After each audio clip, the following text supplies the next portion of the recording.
আসন্ন ঈদ উপলক্ষে আইন শৃঙ্খলা পরিস্থিতি ও সাম্প্রদায়িক সম্প্রীতি বজায় রাখতে দিনহাটা থানার কনফারেন্স হলে এক প্রশাসনিক বৈঠক অনুষ্ঠিত হয় মঙ্গলবার।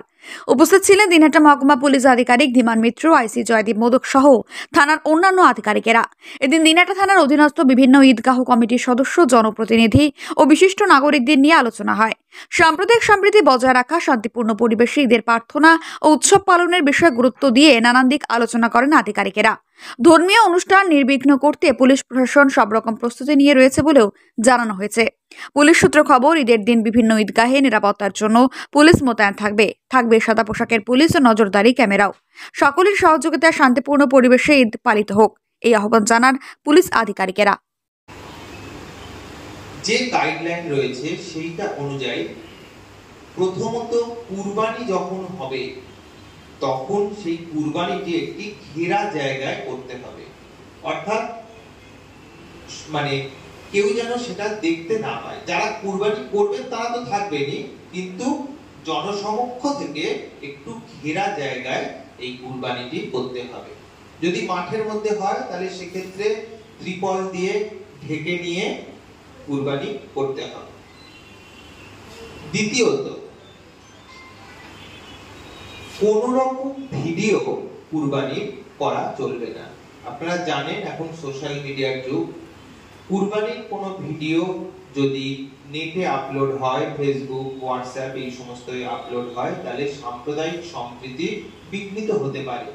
সেই জন্য আপনাদেরকে খেয়াল রাখতে হবে। এখন হাতে হাতে প্রত্যেকের মোবাইল রয়েছে, তাই এটা একটা আমাদের বাড়তি সচেতনতা নিতে হবে যে কুরবানির কোনো দৃশ্য যেন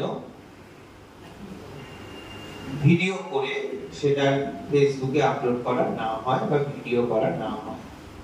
তৃতীয়ত, যেটা আইসি সাহেব বললেন যে যখন মিট ডিস্ট্রিবিউশন হবে, অর্থাৎ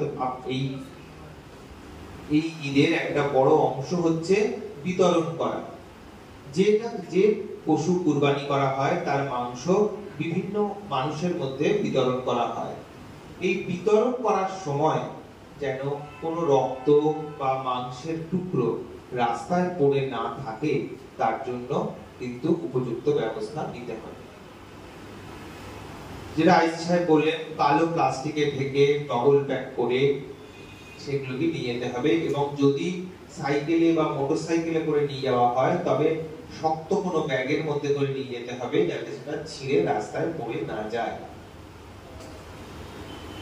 আমি বলবো যে কোনো বাচ্চার হাত দিয়ে এই মিট ডিস্ট্রিবিউশন না করানোই ভালো, কারণ বাচ্চারা তো অত বোঝে না, তারা কোথায় কি ফেলবে না ফেলবে, শুধু সেটা না করে কোনো দায়িত্ববান। মাধ্যমিকের পর উচ্চ মাধ্যমিকের সেরা প্রস্তুতি কোথায় নেবেন ভাবছেন? আর দেরি নয়, রেডিয়েন্স একাডেমিতে 2025-26 শিক্ষাবর্ষের বিজ্ঞান ও কলা বিভাগে ভর্তি চলছে। প্রতিযোগিতার এই আবহে সাফল্য লাভের জন্য মজবুত ভিত্তির প্রয়োজন। সেই ভিত্তি দৃঢ় করতে রেডিয়েন্স একাডেমি প্রতিজ্ঞাবদ্ধ। এখানে রয়েছে অত্যাধুনিক প্রযুক্তি সম্বলিত ক্লাসরুম, সায়েন্স ল্যাবের সুব্যবস্থা, on-field practical class, merit based training, সেই সাথে নেট জের প্রাথমিক প্রস্তুতির জন্য ছাত্রছাত্রীদের তৈরি করা হয় ও সিভিল সার্ভিস ও অন্যান্য প্রতিযোগিতামূলক পরীক্ষার প্রয়োজনীয় ওরিয়েন্টেশন দেওয়া হয়। আপনার সন্তানের সাফল্যের পথ সুগম করতে আজই চলে আসুন রেডিয়েন্স একাডেমি, তুফানগঞ্জ থানা মোড় এবং রামহরি মোড়ের মাঝে জাতীয় সড়কের পাশে,